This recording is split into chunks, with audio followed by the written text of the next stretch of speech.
Vous êtes sur CCTV Français, bonjour à tous, on commence sans plus tarder avec les titres de cette édition. Les élections sous haute sécurité en Ouganda où la police fait tout en son pouvoir pour assurer le déroulement pacifique du scrutin. Politique au Zimbabwe, exclu du parti au pouvoir, l'ex-vice-président du pays crée sa propre formation politique. En Somalie, un attentat revendiqué par Al-Shabaab visant des policiers et des militaires fait au moins 10 morts.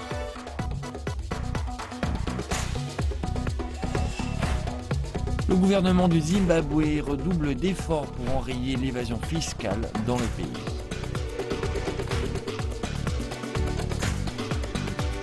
Et enfin au Kenya, les agriculteurs mettent les bouchées doubles pour stimuler leur production de lait.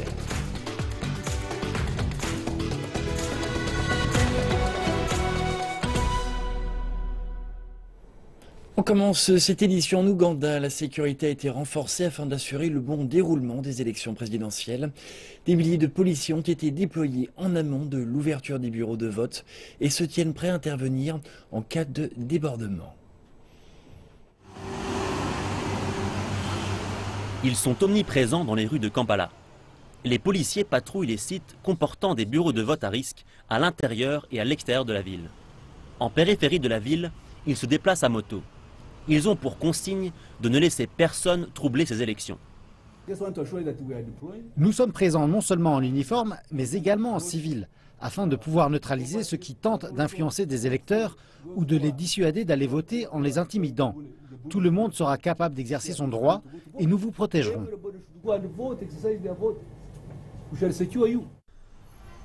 Le pays a investi dans des véhicules anti-émeutes dotés d'équipements lacrymogènes. Des soldats rattachés à l'armée ont également été déployés. Des figures de l'opposition espèrent que les militaires protégeront tous les électeurs. Nous faisons appel à vous tous, frères et sœurs en uniforme, car votre pays a besoin de vous en ce moment crucial. Les Ougandais vont voter jeudi entre 7 et 16 heures et ils espèrent pouvoir le faire dans un environnement pacifique. Plus de 150 000 officiers veilleront à ce que ce soit effectivement le cas. L'ex-vice-président du Zimbabwe, Joyce Mujuru, a officiellement inscrit son parti, People First, auprès de la commission électorale du pays. C'est en 2014 que Joyce Mujuru avait été exclue de l'Union nationale africaine du Zimbabwe, front patriotique et du gouvernement. Elle était alors accusée d'avoir tenté de destituer le président Robert Mugabe par des actions illégales. L'enregistrement du parti de Joyce Mujuru confirme les rumeurs persistantes depuis sa chute. People First pourrait attirer de nombreux partisans du parti de l'Union nationale africaine du Zimbabwe Front patriotique. Au sein des structures de l'Union nationale africaine du Zimbabwe Front patriotique, il y a des gens, et cela de la base jusqu'aux plus hautes instances, qui continuent d'apprécier Mujuru et qui ne sont pas satisfaits de la façon dont laquelle elle a été traitée et démise de ses fonctions. Le commissaire de politique nationale de l'Union nationale africaine du Zimbabwe, Front patriotique Savio Kasukuwere, a qualifié cet enregistrement de non-événement. Il a ajouté que plus de 100 autres partis s'étaient inscrits auprès de la commission et que le parti au pouvoir n'est pas inquiet par cette dernière inscription. Mais pour certains, il est clair que Joyce Mujuru pourrait bouleverser le paysage politique. Pour la première fois depuis 1980, nous avons une nationaliste forte, avec des références de libération incontestables, en rupture non seulement avec le parti au pouvoir, mais aussi avec les principaux nationalistes, avec des références incontestables, qui mettent maintenant au défi un groupe de révolutionnaires qui se trouve être le parti au pouvoir. Certains ont estimé que Joyce Mujuru pourrait s'allier à d'autres personnalités de l'opposition, à l'image du grand rival de Robert Mugabe, Morgan Tsvangirai. Cela pourrait se traduire par une large coalition qui s'opposerait à l'Union nationale africaine du Zimbabwe Front patriotique en 2018. Mais la direction de cette coalition devrait être disputée. Je pense que Morgan Tsvangirai se voit comme le prince de l'opposition en tant que figure qui s'attaque à Mugabe depuis 2000. Nous pourrions avoir une telle coalition, mais pas au sein des principaux partis d'opposition. Peut-être que les principaux partis pourraient fusionner avec d'autres plus petits. L'Union nationale africaine du Zimbabwe, Front patriotique, actuellement au pouvoir, est aujourd'hui en proie à des querelles internes qui, pour beaucoup, paralysent le gouvernement et anéantissent les efforts visant à redresser l'économie. L'opposition pourrait trouver un terrain d'entente autour de la mauvaise gestion économique de l'Union nationale africaine du Zimbabwe, Front patriotique, et soumettre des contre-propositions.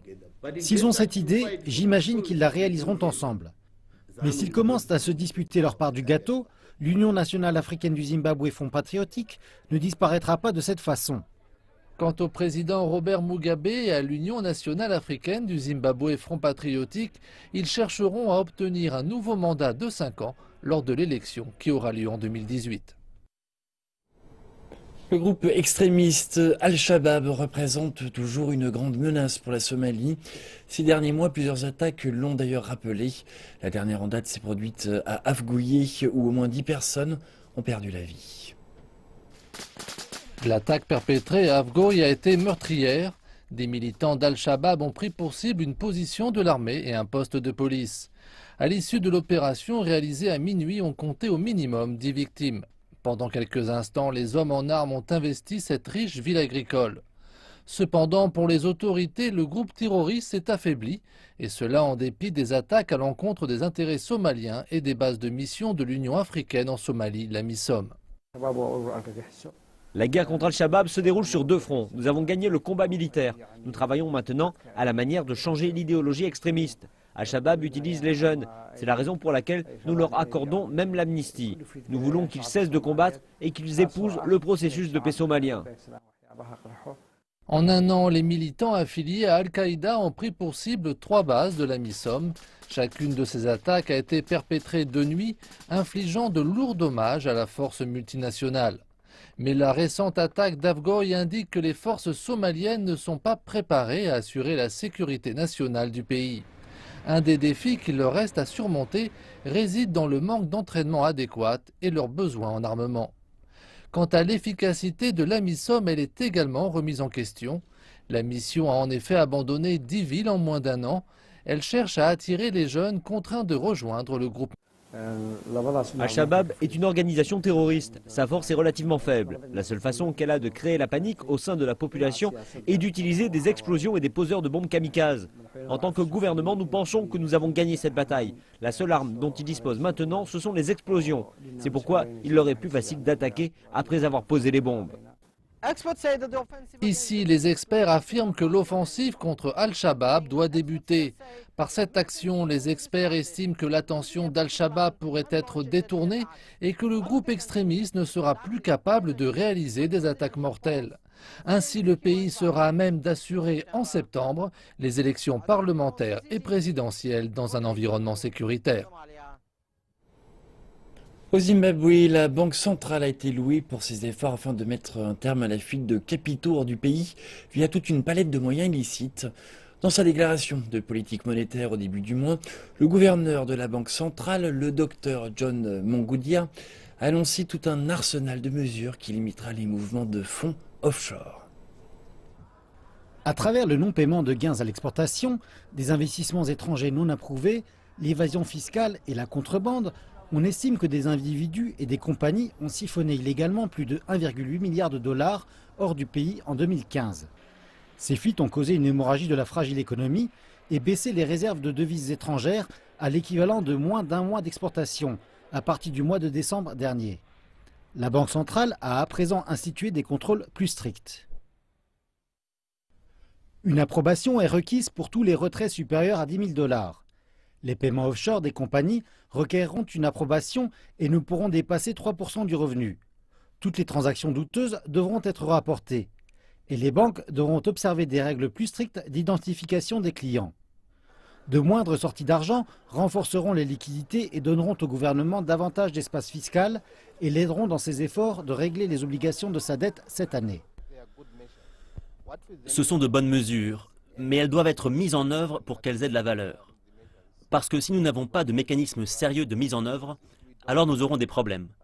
Non seulement pour pénaliser les institutions financières, Mais il doit aussi y avoir une mise en œuvre de la part des autres branches du gouvernement pour maîtriser les compagnies qui font cela. Mais d'autres observateurs disent que les contrôles d'échange pourraient aller à l'encontre de la formation du capital. Donc si je veux retirer 10 000 $, cela doit être approuvé. Donc ce que je fais, c'est que je ne mets pas l'argent à la banque, parce que je ne veux pas que la banque de réserve se mêle de mes affaires. Les gens d'affaires sont inventifs, particulièrement lorsqu'il s'agit d'argent. Donc ils trouveront toujours des moyens de s'assurer de mettre leur argent à l'étranger. Cet analyste ajoute que la Banque centrale pourrait puiser dans la diaspora, estimée à environ 3 millions de personnes, afin d'introduire la permutation des actifs comme solution alternative. Une solution qui a été adoptée en Afrique du Sud est la permutation des actifs, où les gens qui veulent mettre de l'argent offshore obtiennent une autorisation fiscale. Vous vous assurez donc qu'ils paient leurs impôts, puis permutent leurs actifs avec des gens qui ont de l'argent à l'extérieur. Donc si quelqu'un veut apporter de l'argent dans le pays et que je veux sortir mon argent, nous nous associons et dès lors, l'argent reste dans le pays et nous limitons le flux. En dernière instance, les analystes d'ici disent que le Zimbabwe doit continuer sur sa voie pour améliorer le climat des investissements et le profil de risque du pays, ce qui encouragera les gens qui ont fait de l'argent à le garder ici et à en apporter plus. La Banque centrale égyptienne a injecté plus de 14 milliards de dollars dans les banques locales lors des 3 derniers mois pour faciliter les importations et juguler l'inflation du prix des biens de première nécessité. L'Égypte fait face à un manque de dollars qui ralentit les importations et handicape l'activité industrielle depuis les troubles de 2011, qui ont également fait peur aux investisseurs étrangers et aux touristes. On l'appelle la devise forte. Elle se fait rare depuis quelques années. Et maintenant, c'est encore plus compliqué d'en trouver. Le dollar américain a atteint de nouveaux sommets et se négocie maintenant à 9 livres égyptiennes sur le marché noir.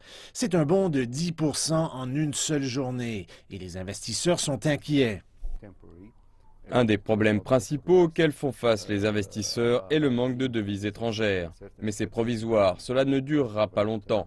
Je crois que les mesures adoptées par le gouvernement au cours des dernières semaines seront efficaces.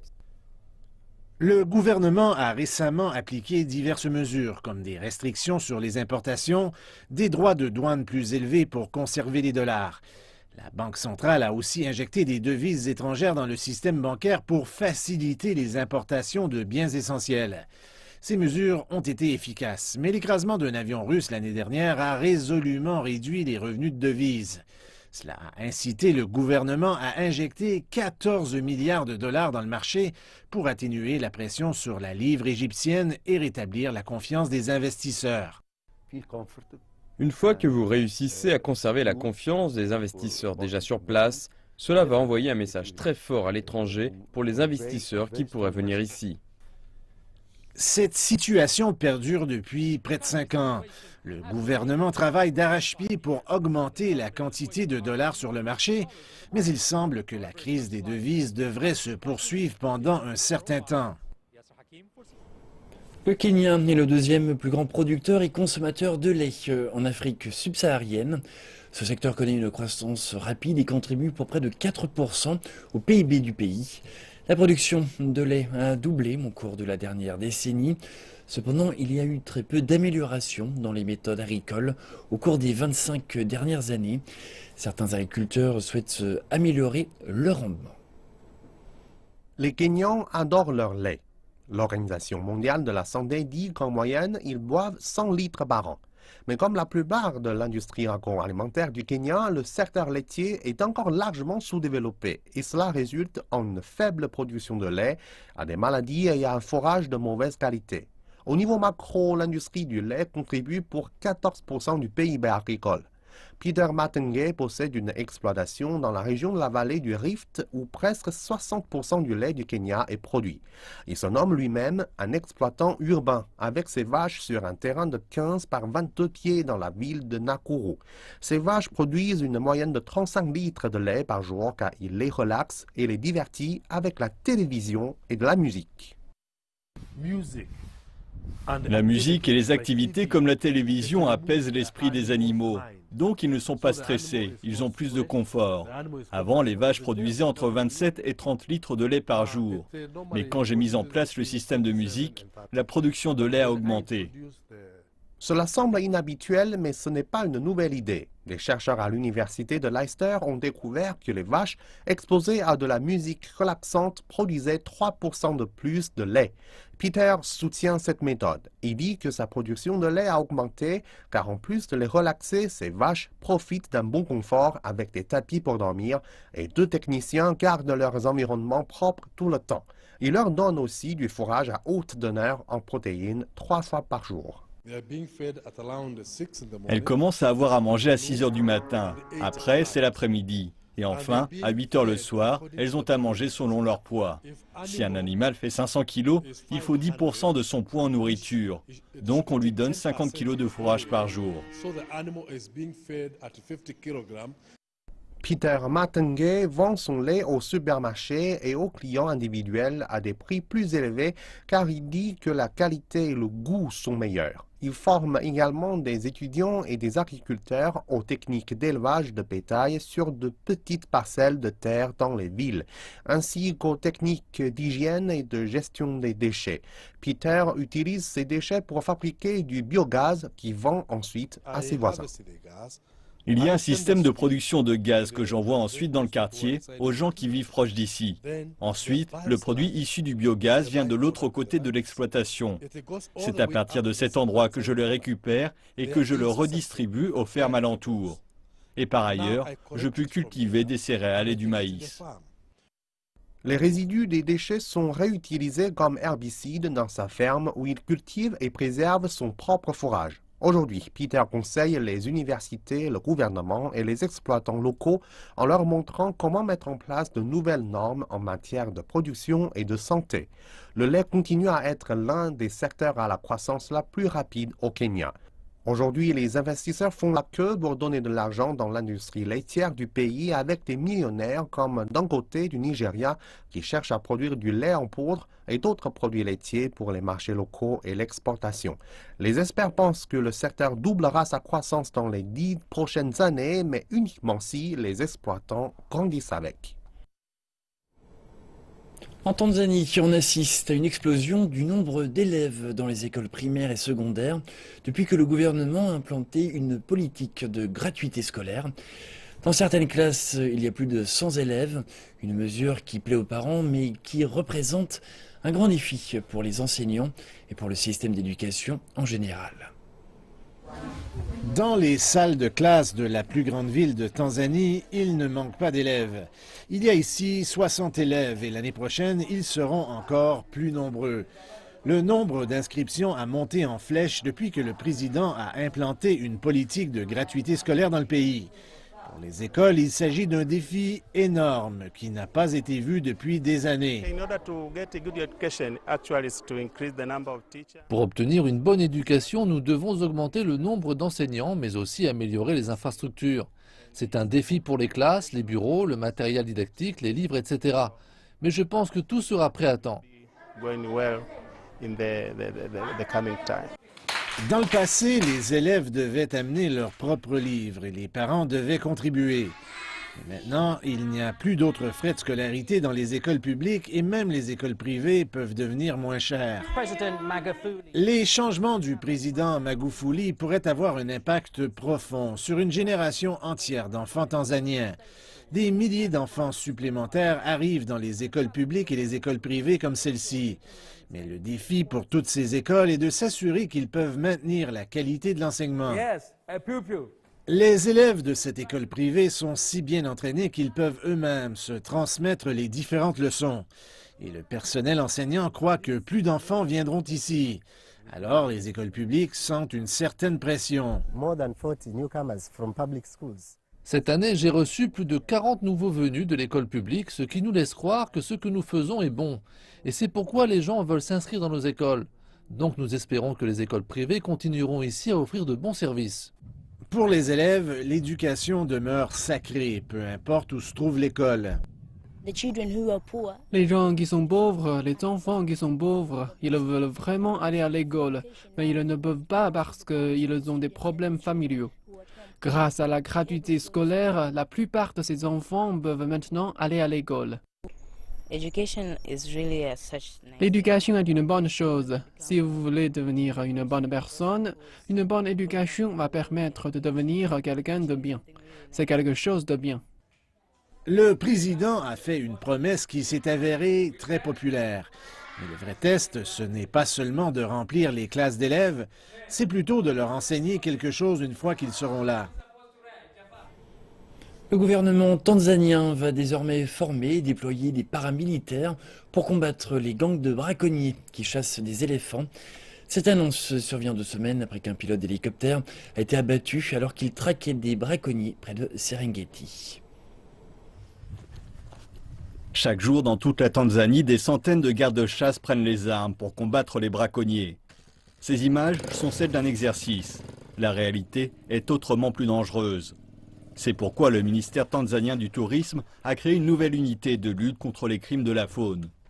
Celle-ci va former des paramilitaires pour traquer, arrêter et enquêter sur les gangs du trafic d'ivoire. Les gardes-chasse existants font face à des limitations dans l'exercice de leurs fonctions.